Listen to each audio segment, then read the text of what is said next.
Desde Medellín, en Colombia, te damos la bienvenida a esta transmisión especial de Íntima Devoción. Somos una iglesia que cree, obedece, vive y proclama los efectos transformadores del Evangelio del Señor Jesús.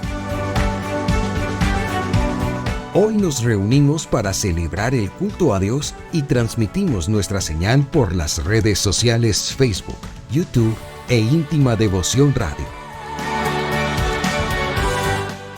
Descarga nuestra aplicación en las tiendas de iPhone y Android. Bienvenidos.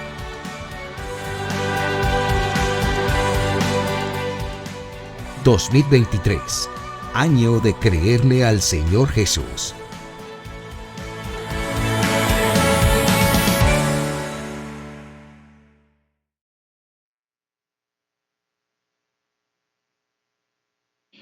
Quiero invitarles, abran sus Biblias un momentico, Santo Evangelio según San Mateo, capítulo 5,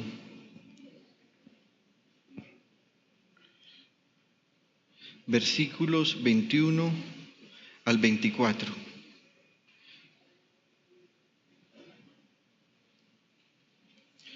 Santo Evangelio según San Mateo, capítulo 5, versículos 21 al 24. ¿Lo tienen? Dice la palabra del Señor. Ustedes han oído que se dijo a sus antepasados, no mates, y todo el que mate quedará sujeto al juicio del tribunal. Ahora va a hablar el Señor Jesús. Pero yo les digo que todo el que se enoje con su hermano quedará sujeto al juicio del tribunal.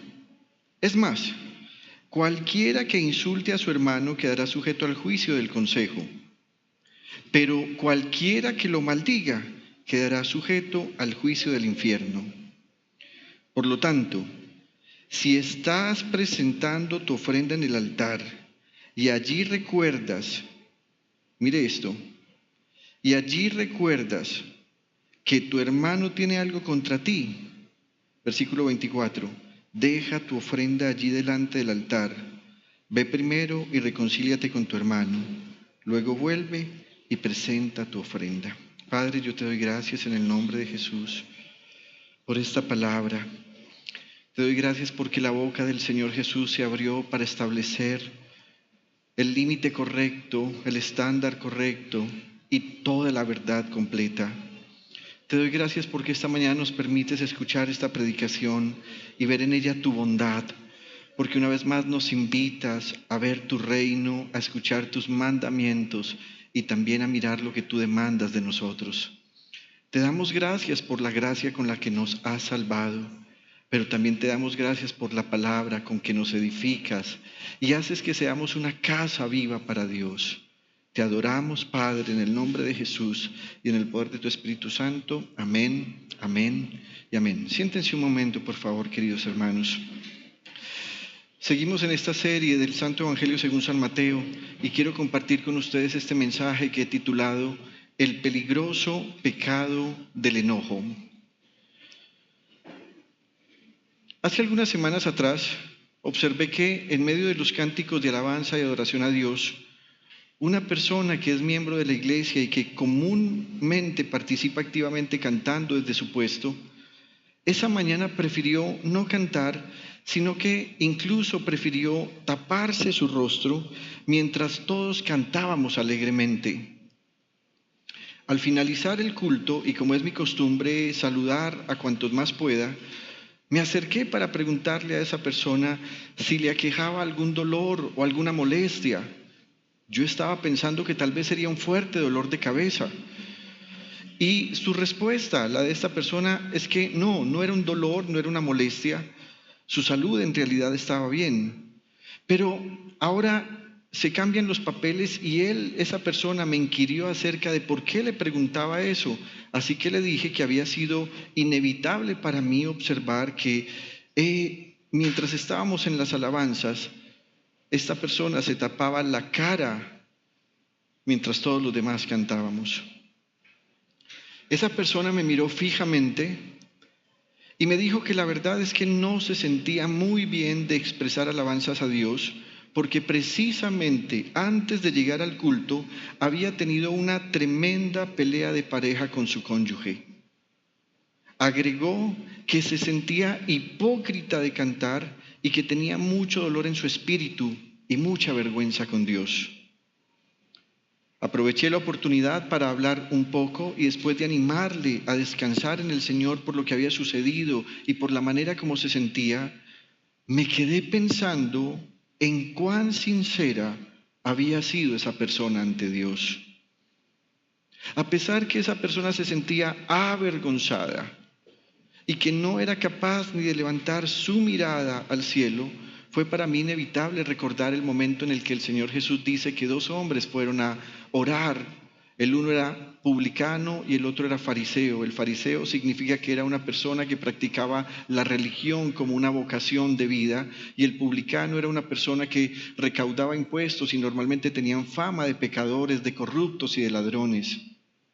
La Biblia dice que Jesús expresó que el fariseo todo el tiempo decía cosas como: Señor, ayuno 2 veces a la semana, entrego todos mis diezmos, soy una buena persona. Y además dijo: y no soy como ese publicano que es un pecador.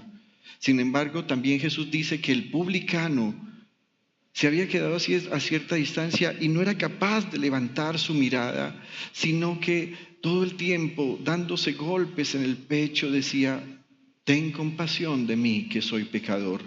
Finalmente el Señor Jesús dice que ese se fue justificado a su casa y no aquel que alardeaba de su religiosidad. Tal vez para muchos esa acción de taparse el rostro pudo haber sido esa mañana un show exagerado. Sin embargo, para el Señor Jesús, esa acción es tal vez la forma correcta en la que debemos entender la ley de Dios para poder obedecerla. Seguramente esta persona que se tapó el rostro estaba demostrando que su enojo, sus acciones en medio de la discusión y sus palabras maldicientes en medio de la ira se habían convertido en un obstáculo que le impedía presentar su ofrenda de alabanza a Dios. Ahora bien, en la religiosidad popular cabe la idea de que los delitos más escandalosos son los más graves, pero que los pecados más ocultos son insignificantes. ¿Se ha dado cuenta usted que para la mayoría de la gente es mucho más grave un adulterio o una fornicación que se hace pública al enojo que tiene una persona con otra? ¿Y por qué? Porque normalmente el adulterio y la fornicación, cuando se hace en público, entonces se convierten en objeto de señalamiento, mientras que el enojo, como está oculto, entonces la gente normalmente no lo juzga ni lo señala. Sin embargo, al llegar a este discurso de Mateo capítulo 5, cuando el Señor Jesús llegó a este punto en el que Él dirá que no vino para abrogar la ley y los profetas, es decir, nada del Antiguo Testamento está desaparecido, sino que Él dice: he venido para darles pleno cumplimiento. También Él va a tener una intención clara de afirmar que toda la ley de Dios debe ponerse en el lugar correcto para que nosotros, su pueblo, podamos vivir en obediencia amorosa a Dios. En el Israel de la época del Señor Jesús, la gente había llegado a restarle tanta importancia a la ley de Dios que ahora habían creado todo un sistema interpretativo que le permitía a la gente elegir cuáles cosas eran pecado y cuáles no debían ser tomadas de manera tan estricta. Así que la gente pensaba, y piense en esto usted, que era mejor si se ofrendaba y se hacía públicamente la ofrenda y con gran algarabía, eso era mejor que arreglar su corazón y su situación con Dios. Así que en la época del Señor Jesús no ocurría lo que está ocurriendo en nuestro templo o en nuestra reunión, que levantamos un cántico común para que todos presentemos nuestras ofrendas a Dios. ¿Qué hacían las personas? En esa época la gente iba y contrataba a un grupo de músicos que cantaban alabanzas a Dios. Y cuando traían sus ofrendas, ellos venían adelante con un baúl parecido al que tenemos nosotros o con un alfolí. Y entonces venían con sus manos levantadas mirando a todo el mundo y además un gran grupo de música tocando alabanzas a Dios, haciendo algarabía, porque ellos pretendían demostrar que su santidad y que su devoción ahora se podía demostrar con esas ofrendas que parecían más presentadas para que la gente las aplaudiera que para que Dios se agradara de ellas. Entonces el Señor va a decir acá, miren queridos amigos, vamos a empezar a organizar la casa, les voy a dar los mandamientos del reino.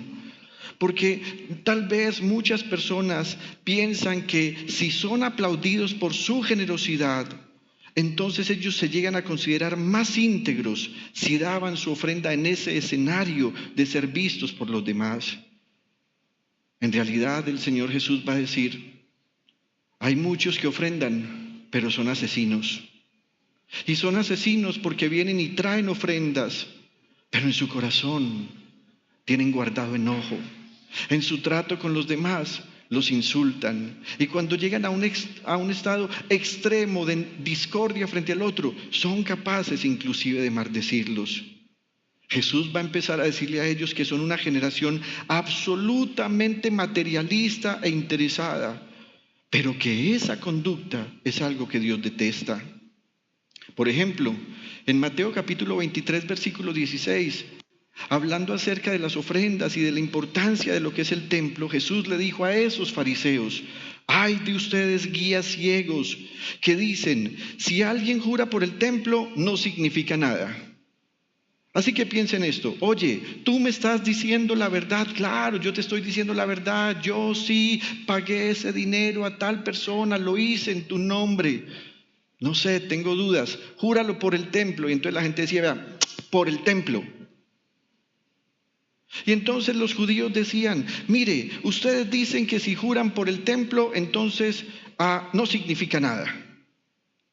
Pero que si jura por el oro o las ofrendas del templo, entonces queda obligado por su juramento. ¿Qué ocurría? La gente prefería orar por el templo porque tenían en poco el templo.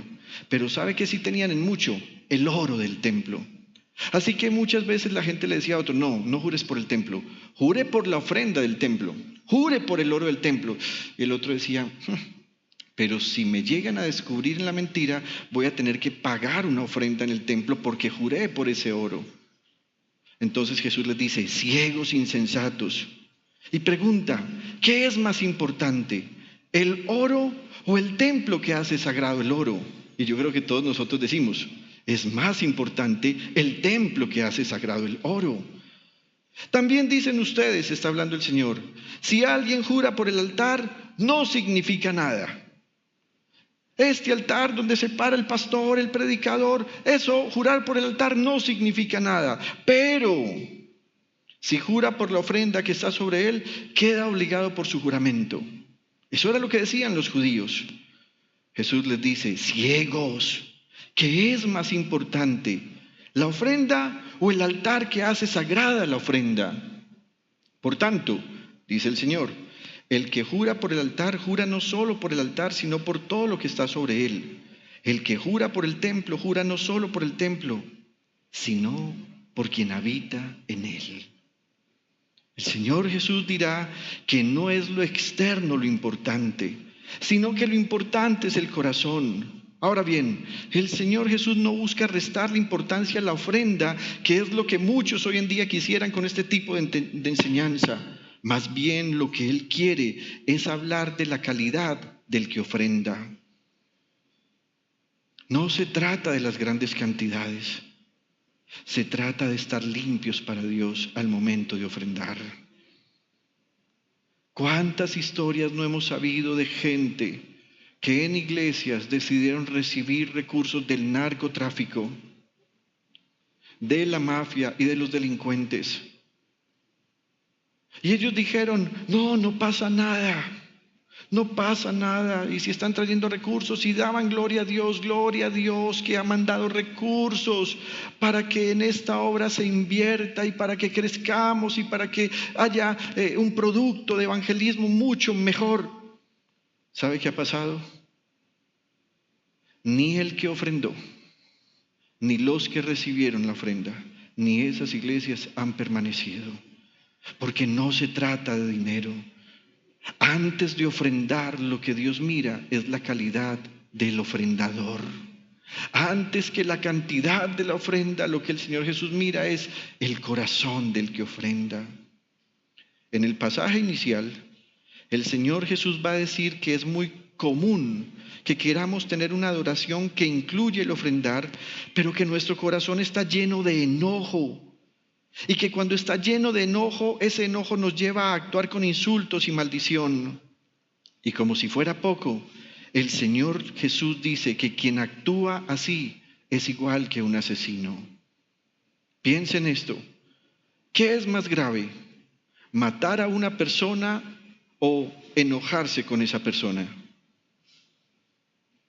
Tal vez su lógica dirá, es más grave matarlo. Pero Jesús dice, es exactamente igual.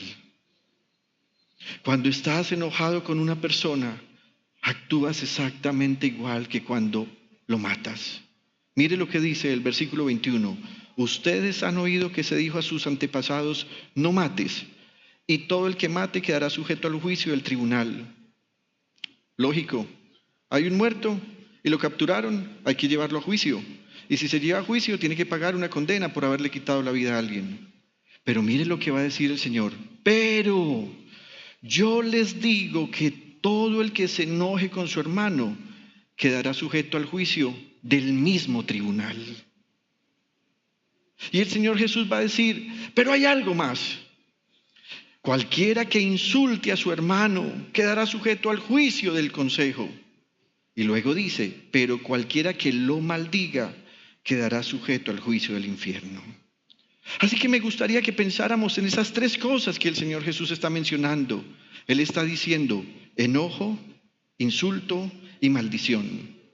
Y usted dirá, pastor, está bien, vamos a hablar del enojo, pero ¿qué tenía que ver eso con las ofrendas? Es que el Señor Jesús unió las dos cosas. Y Él dijo, si vas a ofrendar y allá recuerdas que hay un conflicto con tu hermano, no presentes tu ofrenda, por más generosa que sea.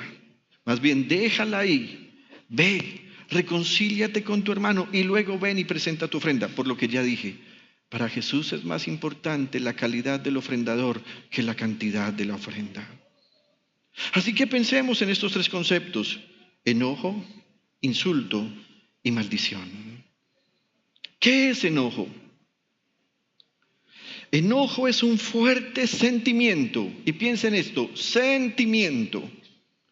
Los sentimientos son acciones espontáneas. Algunas veces los sentimientos pueden ser cultivados, pero la mayoría de los sentimientos son espontáneos. Por ejemplo, es imposible que alguien diga, ve, voy a amar a tal persona. No, el sentimiento tiene que fluir espontáneamente para que sea correcto.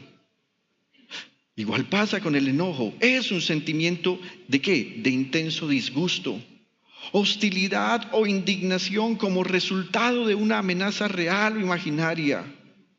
Por causa de un insulto, de una frustración e injusticia hacia usted mismo u otros seres importantes para usted. Ayer, mientras llegaba a mi casa en la noche con mi esposa y con mi niña, esperé en un semáforo para poder hacer el cruce.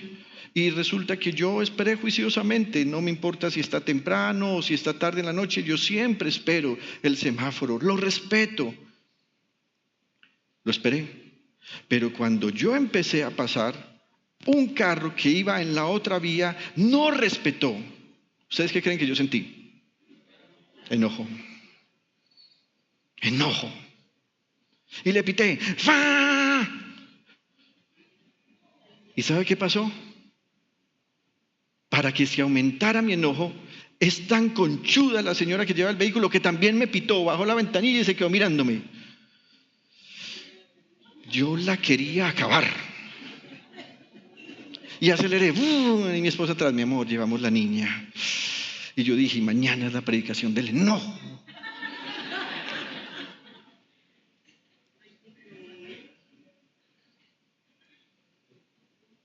Cuando usted siente que alguien a quien usted ama está amenazado, usted se enoja. Cuando usted siente que su integridad está en peligro, usted se enoja. Todos nos enojamos porque es un sentimiento. Luego el Señor Jesús dice insulto. Es la expresión verbal o gesticular del sentimiento de enojo que se manifiesta con falta de aprecio y respeto. Pero mire esto, para Jesús el Señor, insultar es atentar contra la dignidad de alguien. Algunas veces, y por eso estoy diciendo acá, que se puede hacer de manera verbal, bobo, tonto, y arranque usted ahí con todo el vocabulario que tenemos. ¿Cuál?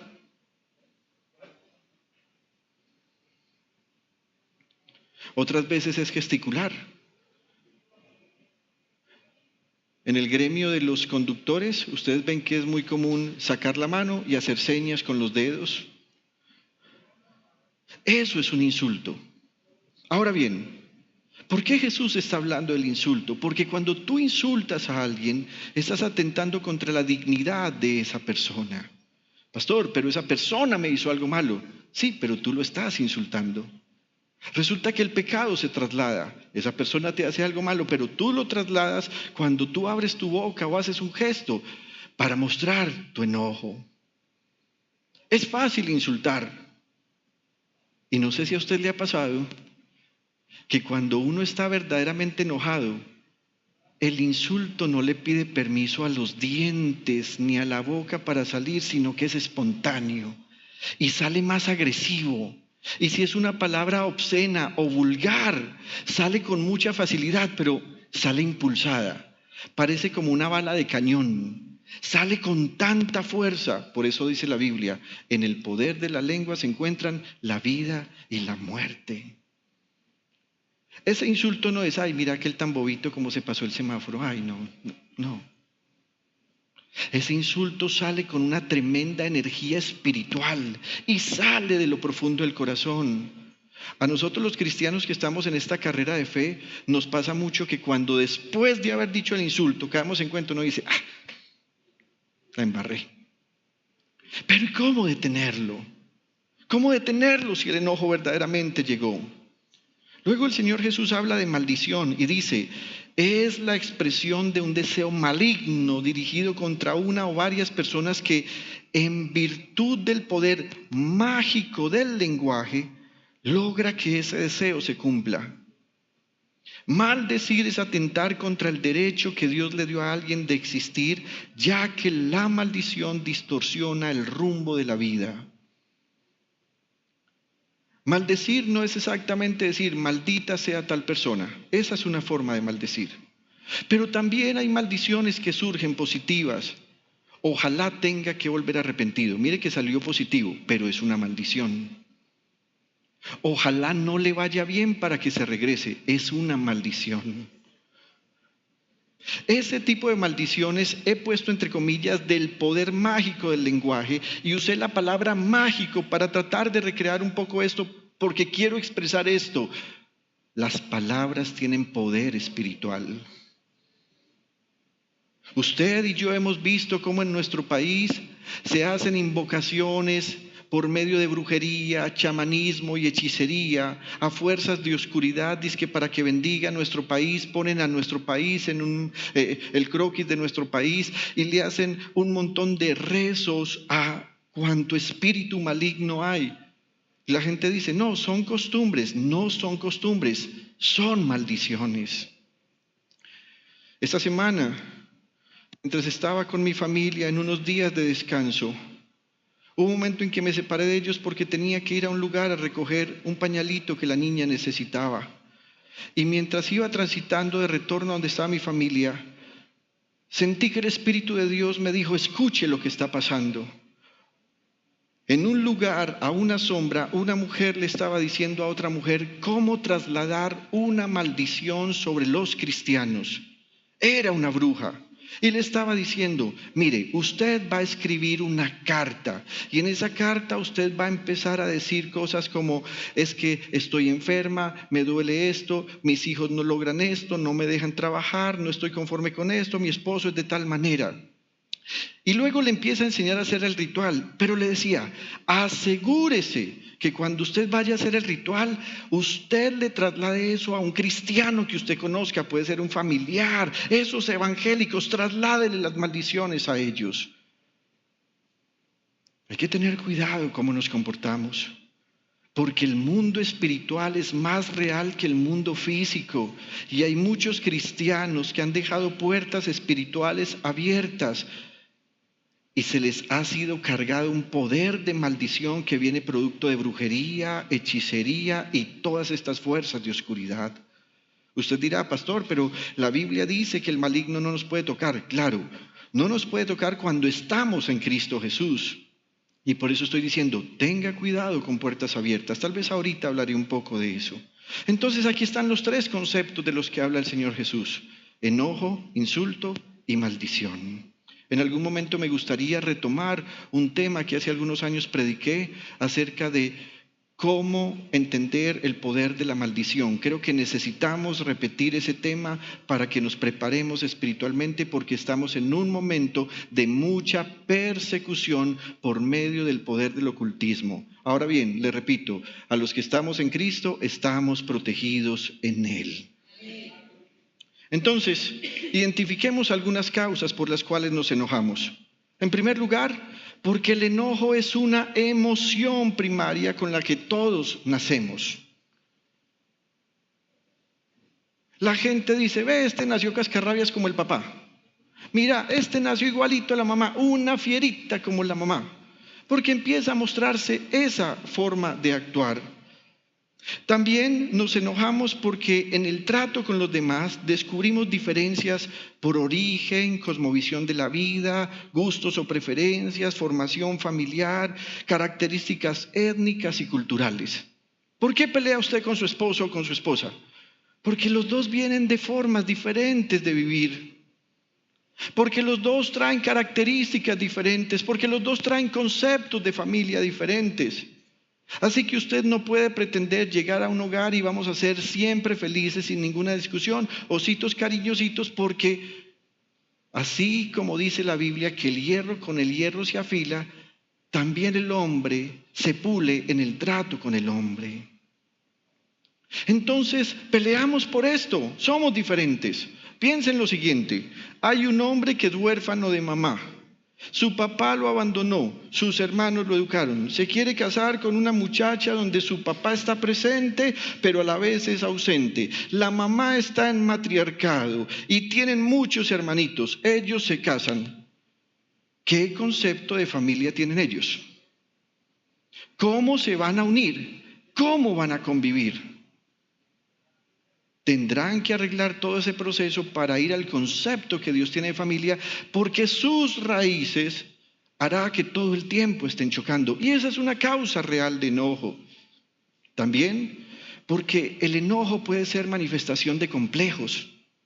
Las personas acomplejadas normalmente son personas que se enojan con facilidad. También nos enojamos por soberbia, por orgullo, por altivez. Hay una que parece chistosa, pero es real, por hambre. ¿Se ha dado cuenta usted que cuando la gente no ha comido en un periodo largo de tiempo, se enoja? Y la gente dice, no, es que este se enoja cuando tiene hambre. Según los médicos, todos nos enojamos porque hay unos cambios, inmediatamente hay unos cambios dentro del cuerpo. Nos enojamos por frustración. Piensa en lo que pasa con un hincha de fútbol que ha seguido a su equipo todo el año y en la final el equipo perdió 5-0. ¿Cómo sale el hincha? Enojado, frustrado, molesto. Este equipo no sirve para nada, hay que cambiar el técnico.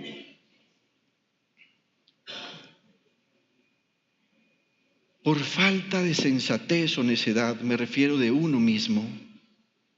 Hay gente insensata. Hay gente que en esa insensatez no comprende lo que el otro está viviendo, lo que al otro le está pasando. También nos enojamos porque amanecemos de malas pulgas, sensibles, susceptibles. ¿A cuánto les ha pasado que se acostaron bien, todos románticos la noche anterior, mi amor, que el Señor Jesús te bendiga, te amo, qué día tan especial. Al otro día se despierta y... Ahora, hay personas para las que eso es común. Pero pasa. Y entonces el otro dice, ¿qué hice? ¿Qué pasó? Y empieza a hacer una evaluación. No me he levantado, significa que no dejé el orinal sucio, no regué la crema dental. ¿Será que ella me dijo que hiciera algo y no me acuerdo? ¿No? Y usted le pregunta a ella, ¿qué pasa? Nada. Pero el ambiente está tenso. Y algunas veces ellas rematan con esto, mi amor, pero hice algo, piénselo. Entonces,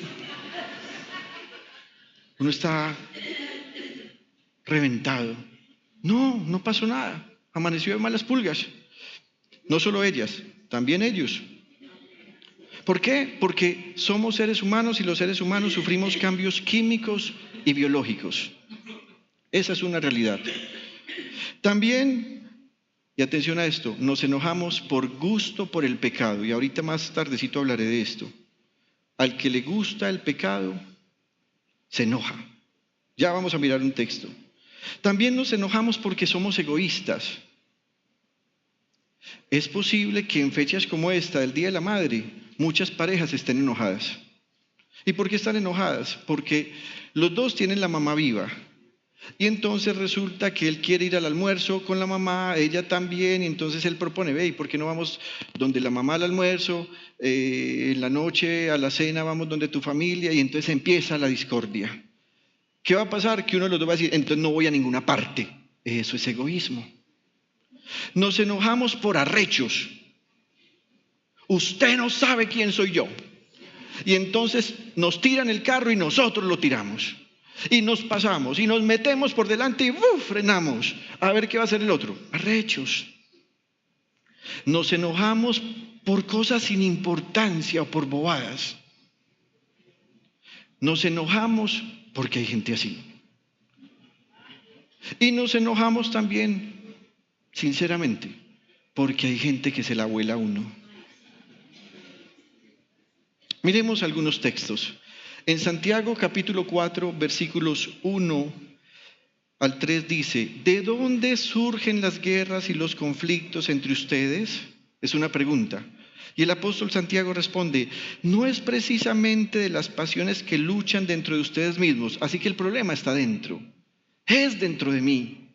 Es que mi esposa me provoca, sí, pero el problema está adentro, porque ella algunas veces hace lo mismo y no te provocó. Entonces, ¿por qué esta vez sí te provocó? Por la lucha que está dentro de ti. Y dice él, desean algo y no lo consiguen. Matan, que es el tema de enojo con el que el Señor empezó, y sienten envidia y no pueden obtener lo que quieren. Riñen y se hacen la guerra. No tienen porque no piden, y cuando piden no reciben porque piden con malas intenciones para satisfacer sus propias pasiones.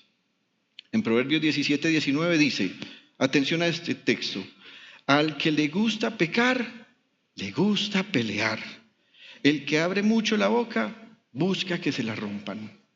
Cuando usted ve a una persona que todo el tiempo es así, arrecha, agrandada, que mira a todo el mundo feo, que si alguien lo roza, entonces él da un golpetazo, que habla mal contra todo el mundo, que habla insultos contra todo el mundo, usted debe tener en cuenta esto. Le gusta pecar. Y ese pecado hace que se convierta en una persona enojada, peleona. Proverbios 12:16. El necio muestra enseguida su enojo, pero el prudente pasa por alto el insulto. Y aquí ya empieza a mostrarse una característica que nosotros como creyentes en Jesús deberíamos tener. No es que lo que el otro hace no me choque, es que como estoy adquiriendo sabiduría, empiezo a agachar la cabeza y dejo que el insulto pase, dejo que la provocación pase. Ahora bien, ¿por qué sería que el Señor Jesús habló del enojo como igual al homicidio? Resulta que Él está diciendo, queridos amigos, ningún homicidio es producto de una intención positiva. Puede ser que haya homicidios accidentales y está bien, nadie los tenía previstos, pero normalmente, y ya él va a pasar al asesinato, el homicidio como asesinato, esas personas empiezan a sentir cosas malas contra otros. Así que él va a recordar lo que decía la ley de Dios. En Éxodo 21:14 Dios había dicho, si el homicidio es premeditado, el asesino será condenado a muerte aun cuando busque refugio en mi altar. El que mate a su padre o a su madre será condenado a muerte. El que secuestre a otro y lo venda o al ser descubierto lo tenga aún en su poder será condenado a muerte. El que maldiga a su padre o a su madre será condenado a muerte. Así las cosas, el Señor Jesús no está hablando del enojo como esa acción transitoria que nos ocurre a todos cuando algo no nos gusta. Y quiero ser franco en esto. Hay enojos que podríamos llamar domésticos, son pequeñas cosas, son inevitables. Pero Jesús va a hablar de ese enojo cuando ya ha tocado todo nuestro interior y ha cambiado nuestra manera de ser y ha cerrado nuestra alma y nuestra mente a la vida del Espíritu de Dios. Él habla del enojo como esa acción permanente que nos lleva al rencor, a la amargura, al resentimiento y a los malos hábitos. Es cierto que todos tenemos molestias. Por ejemplo, a algunos nos molesta que después de hablar nos hagan repetir. ¿Qué dijiste?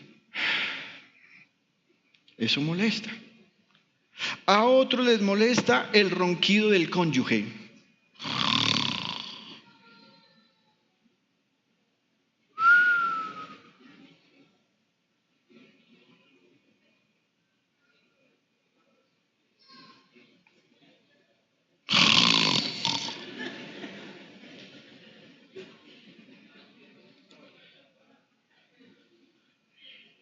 Para otros es motivo de molestia el desorden.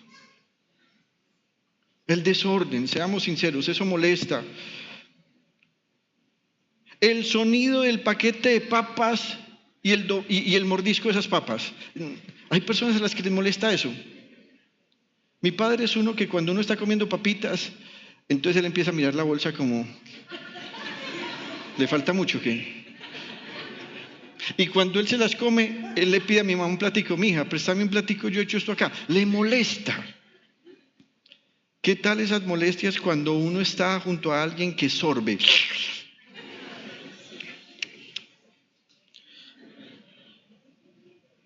También es motivo de molestia ciertos colores o prendas de vestir en las personas que amamos. Por ejemplo, mi esposa me dice, ¿cómo me queda esto? Bien. ¿Seguro? Uh-huh. Y ella me dice, no te veo muy seguro. Y yo le dije, mi amorcito, creo que no va con nosotros. Pero si se las pone y salimos, a mí me empieza a dar como una cosita. No voy a mirar, no voy a decir, está hermosa, no es el cuerpo, no es el físico, pero no me gusta. A otros nos molesta la falta de sentido común de otros. ¿No le parece muy terrible que la gente haga las cosas malas en disparates y uno dice, ¿y la lógica? ¿Y el sentido común? Esas cosas y otras pueden ser insignificantes, pero cuando no aprendemos a controlarlas, nos pueden llevar a acumular una carga de enojo mayor que la de una represa. Ahora bien, dado que el enojo es un sentimiento, es posible que muchas veces aprendamos a convivir con el enojo y a taponar ese caudal, pero será imposible llegar a disimularlo completamente. Algún día va a reventar. ¿Se ha dado cuenta que muchas veces nos enojamos y creemos que guardando silencio lo disimulamos, pero nuestro silencio y pocas respuestas toscas nos delatan? No protestamos por lo que nos molestó, pero empezamos a responder, sí, dale, bien, bueno, ok. ¿Te pasa algo? No. Ese podríamos llamarlo un enojo pasivo. Es muy peligroso a pesar de ser pasivo porque autocontamina, amarga, enferma, distancia y se convierte en un volcán que algún día explotará. También hay un tipo de enojo activo y ese enojo activo se convierte en ira. Cuando el enojo pasó a la ira, ya no es un sentimiento, ahora es una acción que normalmente es violenta. Aprenda esto, el enojo es un sentimiento, la ira es la acción que produjo ese sentimiento. Algunas veces sin decir una sola palabra, otras veces diciendo múltiples barbaridades y otras con decisiones irreversibles que nos llevan a premeditar para luego insultar y maldecir, son la respuesta a ese sentimiento de enojo que se convirtió en ira. Sin embargo, hay una cosa más por la que el Señor Jesús va a elevar el enojo a homicidio. El Señor Jesús está hablando de las normas del reino de Dios y sin lugar a dudas, Él llevará el asunto del homicidio a un estado que era inimaginable en ese momento para el público que lo escuchaba. Y Él va a decir que el que se enoja es igual al que mata, ya que estar enojado es una característica que procede del diablo mismo y que alinea nuestro corazón o el corazón de la gente al plan satánico que estamos viviendo. Y voy a hacerme entender. Vivir enojado es actuar para el plan del diablo. Quiero pedirle que por favor abra su Biblia en Apocalipsis capítulo 12, versículo 12.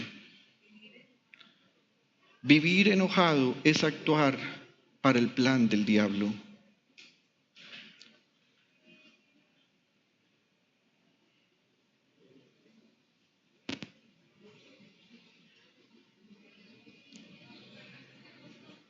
Apocalipsis 12, 12.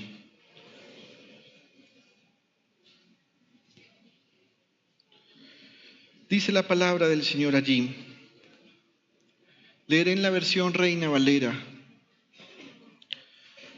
Por lo cual, alegraos cielos y los que moráis en ellos. Ay de los moradores de la tierra y del mar, porque el diablo ha descendido a vosotros con gran ira, sabiendo que tiene poco tiempo. El escritor está diciendo, estamos llegando al punto final de la historia. Desde que Jesucristo apareció, empezó el último tiempo, y el apóstol Juan, inclusive en 1 de Juan capítulo 2, versículo 18, dice que estamos viviendo la última hora de ese último tiempo. Creo yo sinceramente que inclusive estamos viviendo tal vez los últimos minutos o tal vez los últimos segundos. Pero entonces el escritor de Apocalipsis, al ver esto, dice, el diablo está acosado. Tenía un plan y con la aparición de Jesucristo y de su iglesia se le dañó el plan. Usted va a leer en Apocalipsis 12 cómo el plan de Dios se revela allí destruyendo la obra de oscuridad de Satanás. Y entonces el escritor dice, como el diablo sabe que le queda poco tiempo porque el plan que tenía se le dañó, ha descendido sobre los moradores de la tierra con gran ira.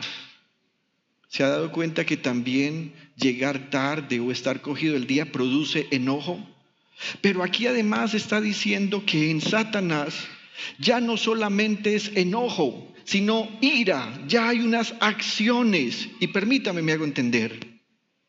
¿Se ha dado cuenta usted que estamos viviendo en un momento de la historia en el que no hay diplomacia para hablar, no hay elegancia o refinamiento para entender las diferencias, sino que todo el mundo está enojado?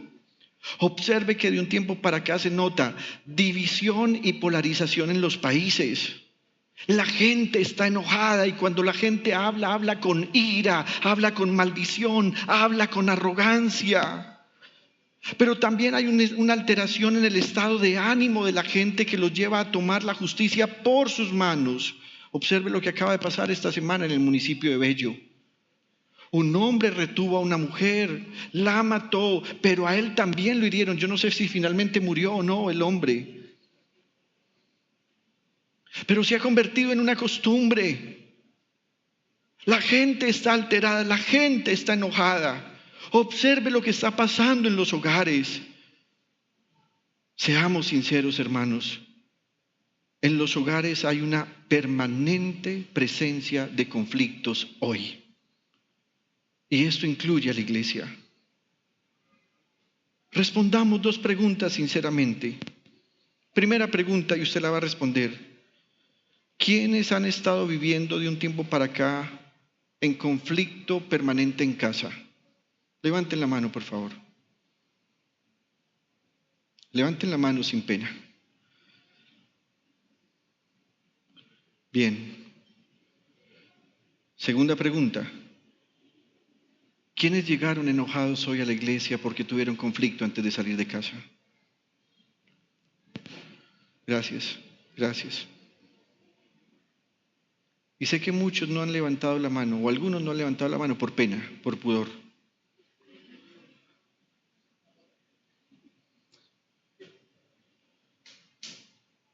Nunca antes como pastor había tenido a la vez tantos conflictos en los matrimonios de la iglesia. Nunca antes en mi vida lo había tenido. Esposas que insultan a sus esposos, los comparan con otros. Esposos que han tomado la decisión de no llevar la carga una milla más, entonces dicen, pues si no le gustó, entonces de malas, y empieza el lenguaje fuerte, la contrariedad. Este punto de los conflictos en la familia es algo que personalmente comprendo como una muestra de esa gran ira con que el diablo ha descendido para intentar dañar a la iglesia del Señor.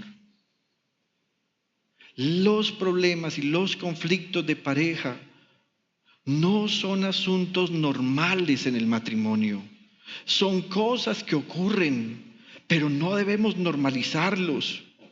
La Biblia dice en Oseas capítulo 3, versículo 3, ¿cómo pueden andar 2 juntos si no se ponen de acuerdo? No pueden caminar juntos.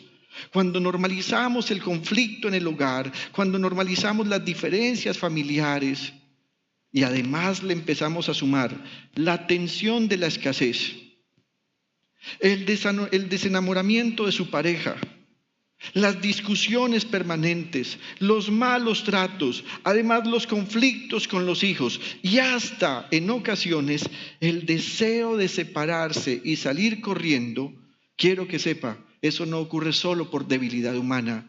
Esa es parte de la gran ira con que el diablo ha descendido para dañar la iglesia del Señor.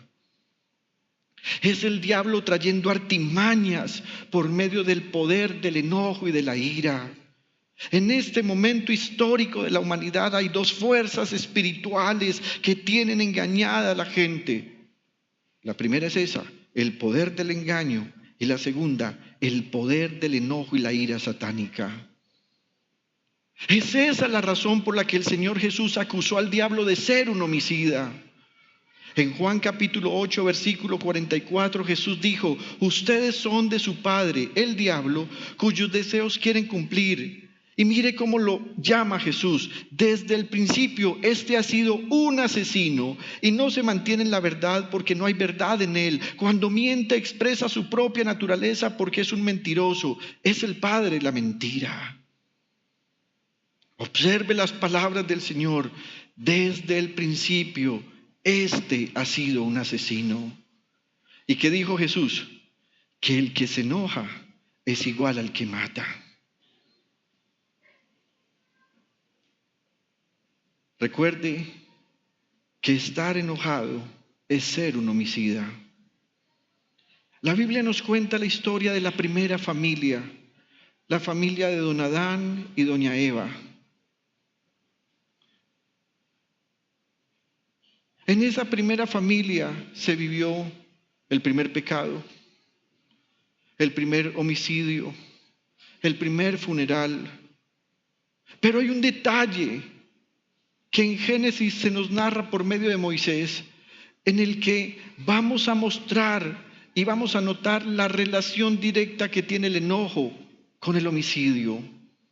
En Génesis capítulo 4, la Biblia dice que Abel fue y presentó unas ofrendas al Señor y lo hizo en segundo lugar. Su hermano Caín tomó la iniciativa de coger los mejores frutos de la tierra y fue y se los presentó al Señor. La Biblia dice que ambos presentan sus ofrendas y reitero, Caín tomó la iniciativa, pero la Biblia va a mostrar que Abel tenía fe. Porque mientras Caín presentó los mejores frutos de la tierra, él se dio cuenta que al presentarlos, esos frutos volverían a convertirse en semilla y le producirían más frutos.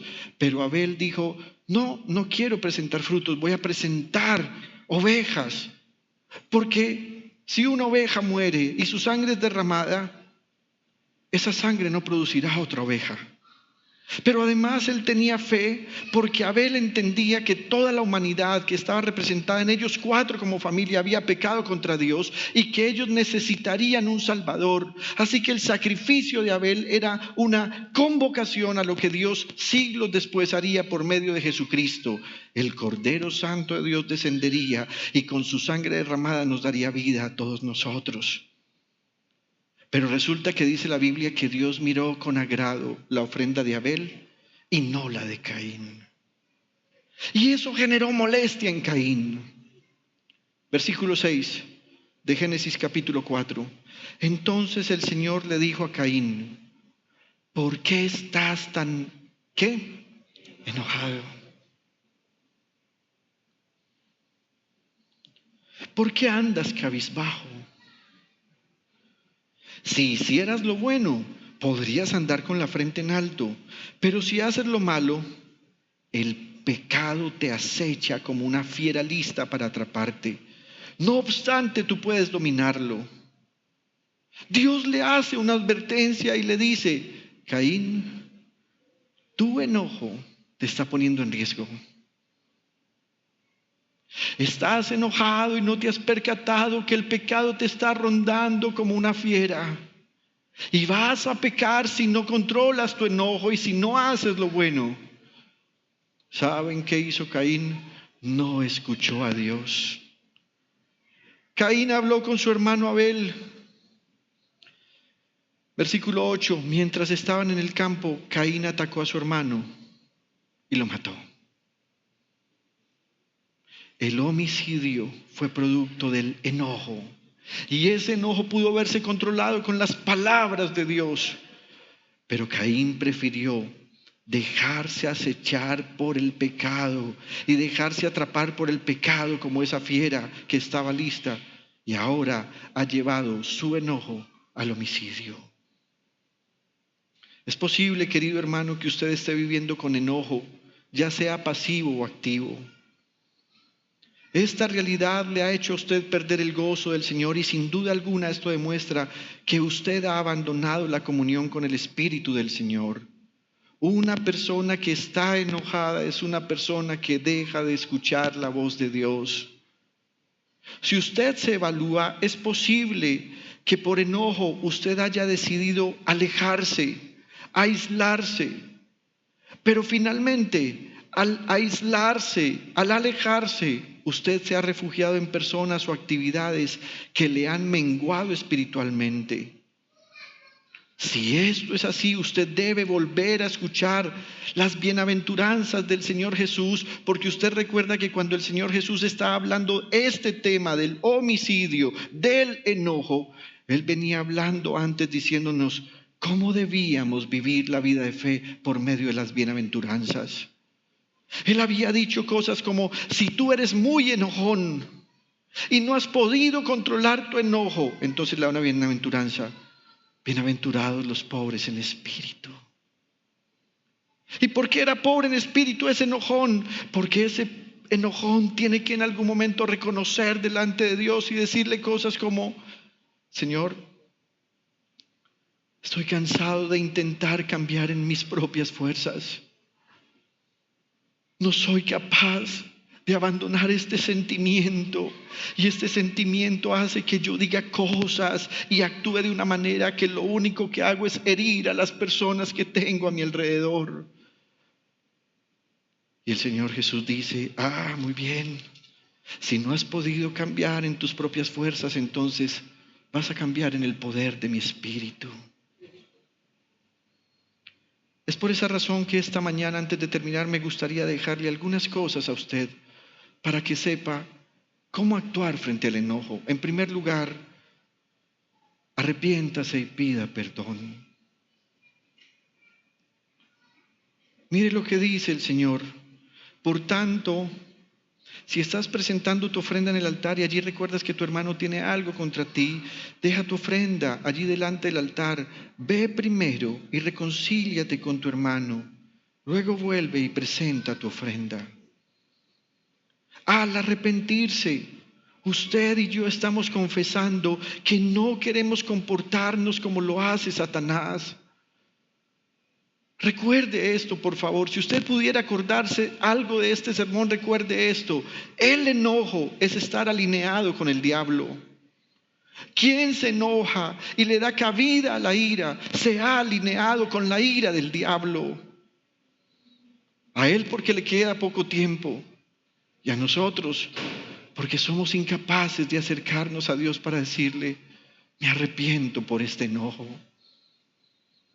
Algunas veces veo que equivocadamente la gente va y ora a Dios y le dice: oh Señor, cambia a mi hijo, cambia a mi hija, mira cómo me saca la piedra, mira cómo me hace enojar. Esa oración es incorrecta, porque lo que el Señor está esperando de ti es que tú reconozcas que tienes una debilidad con tu enojo y que tú necesitas cambiar tu forma de ser, porque con tu enojo lo único que has hecho es distanciar a la gente que amas, distanciar a ese hijo que hace mucho tiempo está buscando tu afecto, o inclusive distanciar a tu esposo o esposa. Cuando usted se arrepiente delante del Señor, usted está reconociendo que su enojo es pecado y que usted está de acuerdo con lo que Dios ha dicho en su palabra acerca de este tema y que es verdad. Usted no puede vivir una vida cristiana sin arrepentirse y pedir perdón por este tema, porque lo único que usted va a hacer es escuchar información, pero nada de eso le va a cambiar ni le va a limpiar su mente ni su corazón. Peor aún, si usted escucha la palabra de Dios que le dice: tienes que arrepentirte y arreglar las cosas con tu hermano, y tú decides darle cabida al enojo, vas a terminar enojado con el predicador, con tu familia espiritual y peor aún con Dios, porque tú vas a estar asegurando todo el tiempo: tengo derecho a estar enojado. Y Dios ha dicho: no tienes derecho a estarlo. Cuando no te arrepientes por tu enojo y justificas tus actos, tu indiferencia y tu forma de actuar con los demás como algo lícito porque el otro te provocó, Dios guardará silencio. Tú dejarás de escuchar la voz del Señor, pero el pecado vendrá, te acechará como lo hizo como Caín y te va a atrapar como una fiera atrapa a la presa. Ese enojo te va a llevar a la ansiedad, ese enojo te va a llevar a la venganza, y en medio de tu ansiedad vas a empezar a cometer pecados de inmoralidad sexual, porque como estás tan enojado vas a empezar a refugiarte en cosas que te dan pequeños momentos de placer. Muchas personas están inmiscuidos y profundizados en la pornografía por el enojo. Muchas personas están cometiendo adulterio y fornicación por el enojo. Muchas personas están masturbándose y teniendo autosexo porque es la única forma como tienen momentos de placer, porque el enojo les tiene dividida la mente. Son incapaces de escuchar a Dios y cuando se arrodillan a orar o intentan hacerlo, no fluyen en ninguna palabra por una razón. Dios les está diciendo hace tiempo: arrepiéntete por tu enojo. Señor, pero ¿cómo no tengo derecho a estar enojado si esta persona le hace daño a un ser que yo amo tremendamente? Pero Jesús te está diciendo: ese es un asunto que no te permite a ti tomar venganza. Tú tienes que arrepentirte de tu enojo. Porque un día ya no será esa persona, un día serán otras las personas y se te va a convertir en una bola de nieve. Después de arrepentirse y pedir perdón en medio de la oración, cuando usted ha ido a decirle al Señor, Señor, estoy tan enojado, tengo tanta molestia, esta persona me ha hecho esto, esta persona me ha dicho esto, o inclusive, háblele lo que usted se ha imaginado pero no sabe. Por eso decía que el enojo es un sentimiento por amenazas reales o imaginarias. ¿Cuántas veces nos hemos imaginado que alguien dijo algo o hizo algo en contra de nosotros y fue solo producto de nuestra imaginación? ¿Qué pasó? Es el pecado que nos acecha. Así que usted debe ir a la presencia del Señor y decirle, estoy enojado, Señor, y me duele ese enojo acá, y he tratado de controlarlo y he tratado de ver cosas buenas en la otra persona, pero Señor, no puedo en mis fuerzas. Me arrepiento por este sentimiento, te pido perdón. Pero además usted le dice, ayúdame. ¿Sabes qué va a hacer el Señor? Va a venir amorosamente a hacer dos cosas: a quitarte ese peso que te tiene esclavizado de ti mismo y de tu enojo. Y en segundo lugar, te va a empezar a dar una visión diferente para que en vez de resentimiento empieces a tener compasión por esas otras personas. Cuando eso ocurra, entonces tú tendrás que hacer tu parte, y es que deberás desarrollar el dominio propio. En Proverbios 16:32 dice, más vale ser paciente que valiente, más vale dominarse a sí mismo que conquistar ciudades.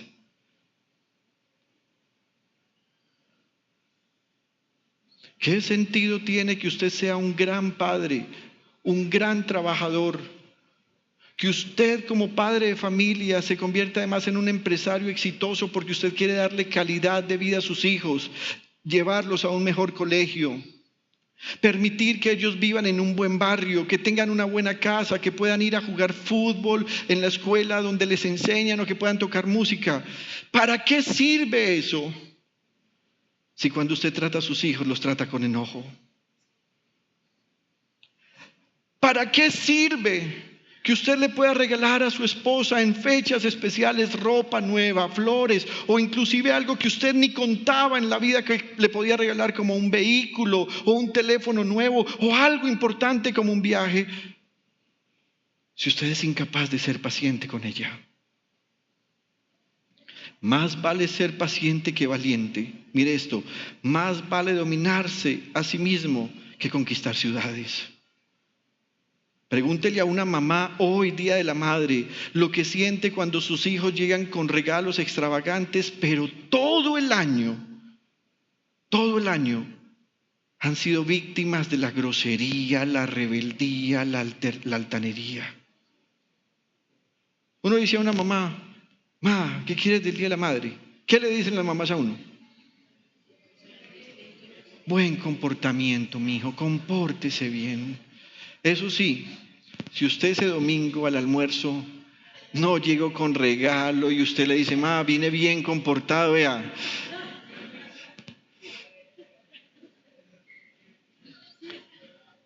Hermanos, el autocontrol es sabiduría. ¿Sabe por qué el diablo es perdedor en esta historia? Porque el diablo no es sabio. Y por no ser sabio no tiene autocontrol, y por no tener autocontrol ha sido declarado por Dios como un perdedor eterno. Pero para el pueblo de Dios, Dios ha derramado sabiduría. Y queridos hermanos, el autocontrol es sabiduría. Algunas veces usted no dejará de tener el sentimiento de enojo cuando llegue de la nada. Sin embargo, mire lo que dice Proverbios 29:11. El necio da rienda suelta a su ira, pero el sabio sabe dominarla. En tercer lugar, purifique sus emociones. En Efesios 4, versículos 26 y 27, y luego nos trasladamos al versículo 31 y 32, dice, si se enojan, no permitan que eso los haga pecar. El enojo no debe durarles todo el día, ni deben darle al diablo oportunidad de tentarlos. Mire, otra vez aparece el diablo. ¿Por qué aparece el diablo? Porque el diablo ha descendido con gran ira, porque sabe que le queda poco tiempo. ¿Y qué hace? Aprovecha ese enojito entre esposos Ese es un pequeño lugar. Y Él sabe que ese pequeño lugar se puede convertir en meses de no sintonía entre ellos. Versículo 31. Dejen de estar tristes y enojados. No griten ni insulten a los demás. Dejen de hacer el mal. Por el contrario, sean buenos y compasivos los unos con los otros y perdónense, así como Dios los perdonó a ustedes por medio de Cristo Jesús. Y permítame dos cosas quiero decir frente a cómo purificar nuestras emociones. La primera cosa como uno debe purificar sus emociones es que en el caso del enojo, Jesús no dice, deje su enojo bien escondido, almacénelo dentro de usted y reprímalo. Él no está diciendo eso.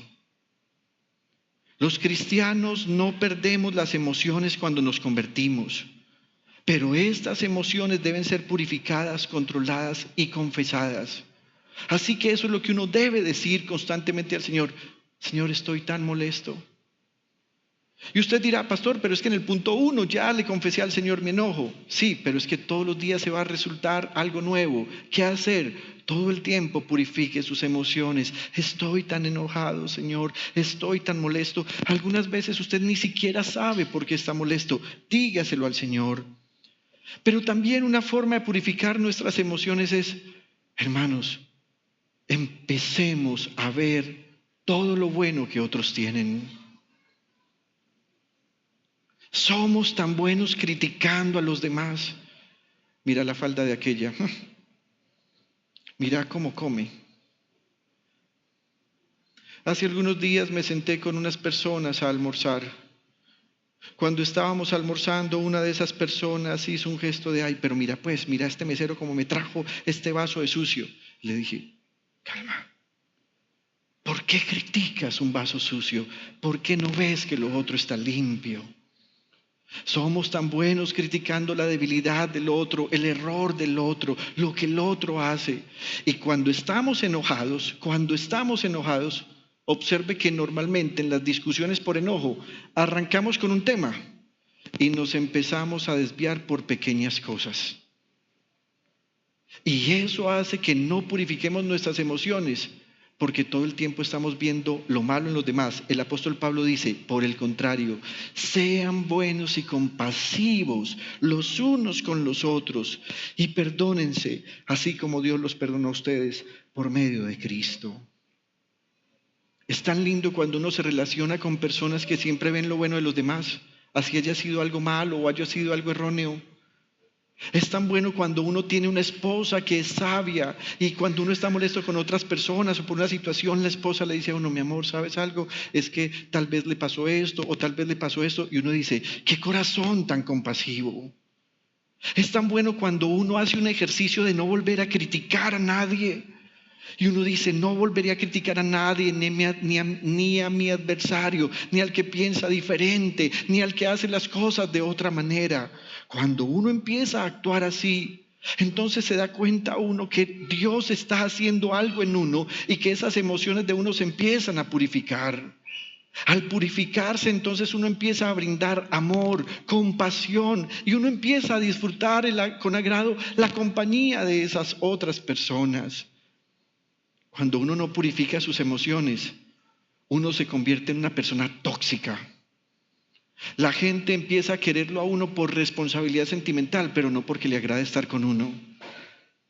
¿Se ha dado cuenta que la gente tiene sobrenombres en las familias para referirse al que es criticón, al que es enojón, al que es gruñón? ¿Oíste? Iban a invitar a Pitufo Gruñón al almuerzo familiar. Y el otro dice, toca. Y todo el mundo dice, qué pereza. Y no falta el consagrado de la familia que va y ora, Señor, si es posible que no venga, permite que esté ocupado en su agenda, Señor. Pero pocas veces vemos en esa persona algo bueno. Pocas veces vemos en esa dama que usa minifalda algo bueno y simplemente decimos, fufurufa, vino a quitarme el marido. Pocas veces vemos lo bueno. Pablo dice, compórtense diferente. En último lugar, este sermón va a terminar acá, pero nuestra responsabilidad es trabajar diariamente en este tema del enojo.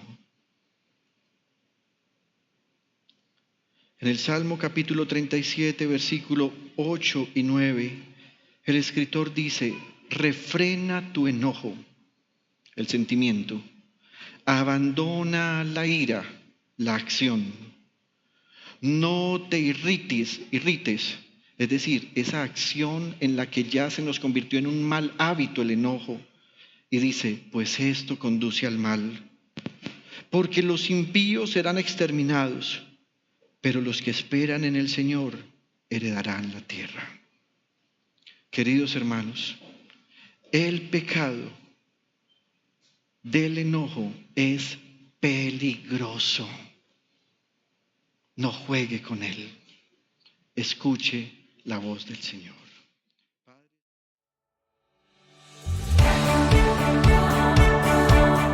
Desde Medellín, en Colombia, te agradecemos por estar en sintonía de esta transmisión especial de Íntima Devoción. Somos una iglesia que cree, obedece, vive y proclama los efectos transformadores del Evangelio del Señor Jesús.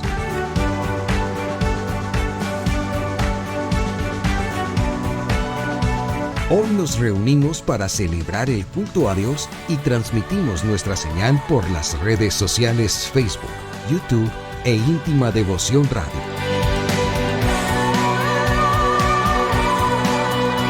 Descarga nuestra aplicación en las tiendas de iPhone y Android.